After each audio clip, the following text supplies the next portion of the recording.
గ్రాడ్యుయేట్లు ఆలోచించి ఓటేయాలి, ప్రభుత్వాన్ని ప్రశ్నించే వ్యక్తినే గెలిపించాలి కేటీఆర్. నేను అదే అంటున్నా, ప్రభుత్వాన్ని ప్రశ్నించే వ్యక్తినే గెలిపించుర్రు అని అంటున్నా. సొల్యూషన్లు ఇచ్చే వ్యక్తి వద్దు మీకు, ప్రశ్నిస్తే చాలు మీ అందరికీ. నేను మిమ్మల్ని అడుగుతున్నా ఇవాళ, కేవలం ప్రశ్నిస్తే ఏం మాట్లాడిండు, ప్రశ్నిస్తే కాదు, సొల్యూషన్ ఏంటి? రాకేష్ రెడ్డి ఏం పీక్ కట్టలు కడతాడు కేటీఆర్, నాకు చెప్పు, ఏం పీక్ కట్టలు కడతాడు? మీ దగ్గర ఇప్పుడు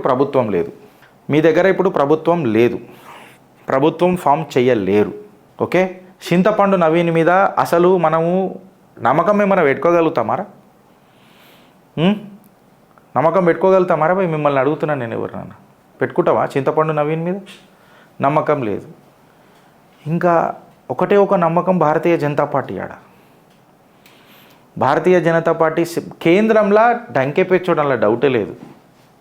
జూన్ 9కి అనుకుంటా కదా ప్రమాణ స్వీకారం, అయిపోతుంది. మే నరేంద్ర దామోదర్ దాస్ మోదీ ఈశ్వర్కి శపథ్ లేతావు అని అనగానే డడ్డన్ డన్నక్ డన్ డడ్డన్ డన్నక్ డన్ ఆర్తిలు మొదలైతాయి.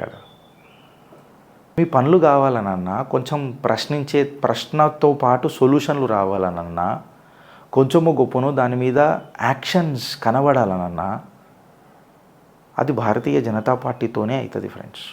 ఇది మీరు అర్థం చేసుకోండి. ప్రశ్నించే గొంతు ఇదో పెద్ద కథ అయిపోయింది. మీ అయ్య కూడా ప్రశ్నిస్తాడు, పీక్ కట్టలు కట్టిండా తెలంగాణలో? నువ్వు కూడా ప్రశ్నించినావు, ఏం పీక్ కట్టలు కట్టినావు చెప్పు తెలంగాణలో? ఒక్కటారోపణల ఫోన్ ట్యాపింగ్లు చేసిన చరిత్ర అనేది కేటీఆర్. ఇవాళ ఆయన రాకేష్ రెడ్డికి వత్తాసు పలుకుతున్నాడు. ఒక్కోడేమో పార్టీ మారొస్తాడు, ఇంకొకడేమో ఫోన్ ట్యాపింగ్లు చేస్తాడు. మళ్ళీ ఎవరు ఏం చేసిండు ఫోన్ ట్యాపింగ్లు అంటే హీరోయిన్లు విడిపోయారు, సంసారం మాటలు వింటాడు. గట్లనే ఆరోపణలు వచ్చినాయి కదా, నేను అనుడు మాట కాదు ఇది, పేపర్లలో వచ్చిన మాటనే మాట్లాడుతున్నా కేటీఆర్. ఇంకా నాకు వ్యక్తిగతంగా చాలా తెలుసు, సబూతులు లేవు కాబట్టి మింగుతున్నా. చిరంజీవి మింగుతాడు బూతులు వస్తే అట్లా మింగుతున్నా. సంస్కారం జర పెంచుకో, ఓటమితో కొత్త రాజకీయ ఊపిరి నేర్చుకో, అంతేగాని ఇంకా రిఫరెండం లెక్క తీసుకొని పోకు, ప్రాబ్లంలో పడతావు చాలా. ఇవాళ ఎమ్మెల్సీ ఎలక్షన్స్లకు బీఆర్ఎస్, బీజేపీ, కాంగ్రెస్ ప్రధాన పోటీ చేస్తున్నాయి. వరంగల్, ఖమ్మం, నల్గొండ, వడవరెడ్డి మేబీ. ఇప్పుడు బీఆర్ఎస్ ఏ ముఖం పెట్టుకొని అడుగుతుంది అని చెప్తున్నాను నేను. బీఆర్ఎస్ ఏ ముఖం పెట్టుకొని ఓట్లు అడుగుతుంది కేటీఆర్ అని అడుగుతున్నాను. ఎందుకంటే మీరు వీసీలను కూడా నియమించలేదు.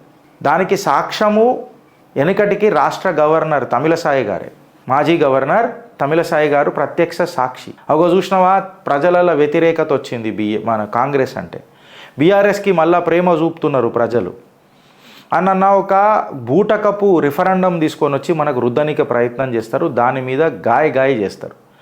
నేనేమంటా అంటే ఎలక్షన్స్ అయిపోయినాయి, జూన్ 4కి మనకు రిజల్ట్ వస్తుంది. ఏ ప్రభుత్వాలు ఎక్కడ ఫార్మ్ అవుతాయో క్లారిటీ వచ్చేస్తుంది. ఎలక్షన్ కోడ్లు ఎగిరిపోతాయి.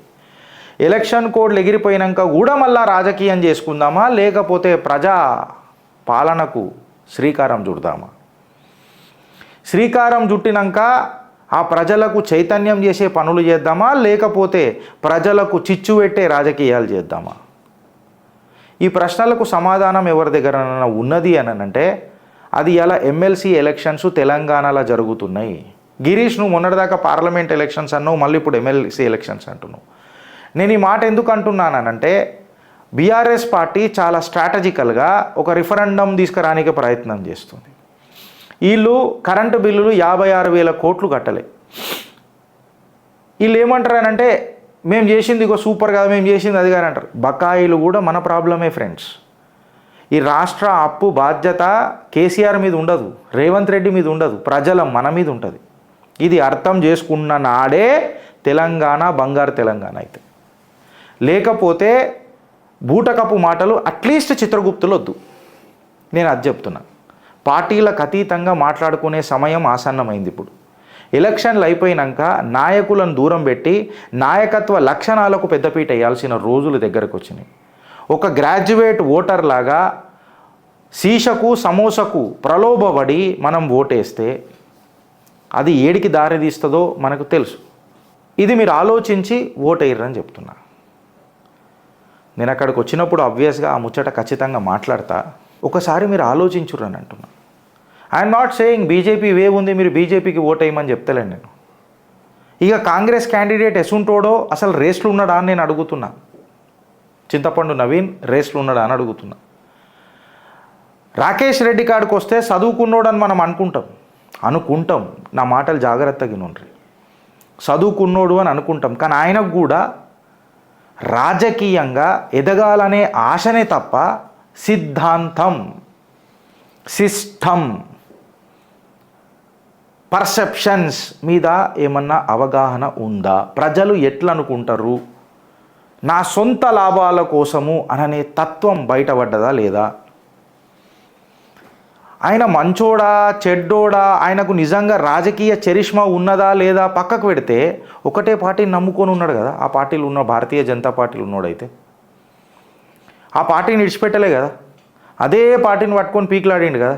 ఆయనకి ఎంత చరిష్మా ఉన్నది ఏమున్నది ఎక్సెట్రా మీరు ఎంత మాట్లాడుకున్నా ఏం చేసుకున్నా లైన్ ఏందనంటే అవకాశవాద రాజకీయాలు చేస్తున్నది ఎవరు? సిద్ధాంతాన్ని పట్టుకొని అదే సిద్ధాంతంలా నడిచింది ఎవరు? పర్హాప్స్ ఈ మోడర్న్ రాజకీయాలకు కొంచెం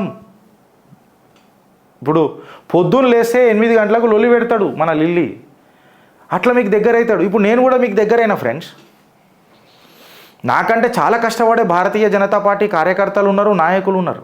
అది యాక్సెప్ట్ చేయాలా మనం? మేబీ నాకు దేవుడిచ్చిన వరం, మీరిచ్చిన ప్రోత్సాహం, మీ ముంగటికి నేను మాట్లాడిన నాకంటే మంచిగా మాట్లాడేట్టు నన్ను తయారు చేసిన గురువులే దానికి సాక్ష్యం, నాకు జన్మనిచ్చిన తల్లిదండ్రులే దానికి సాక్ష్యం. సో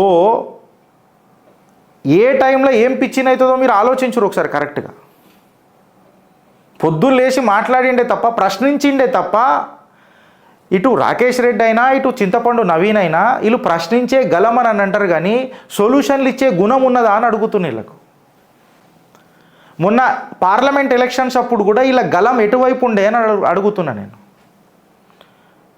రేపటి దినము ప్రో అయితే వీళ్ళు ఎటైనా దుంకుతారు అని చెప్తున్నా నేను. చింతపండు నవీన్కి లాస్ట్ టైం ఏమైంది అని అనేది జగమెరిగిన సత్యం. కండువా భారతీయ జనతా పార్టీ వేసుకొని ఇండిపెండెంట్ రిబెల్ లెక్క పోటీ చేసి తర్వాత చూసుకుందాం ఎమ్మెల్సీ అయి దుంకుదామని అనే ఆలోచనలు ఉండే చింతపండు. కాకపోతే ఆయన చింతకు పుండు అయిపోయింది.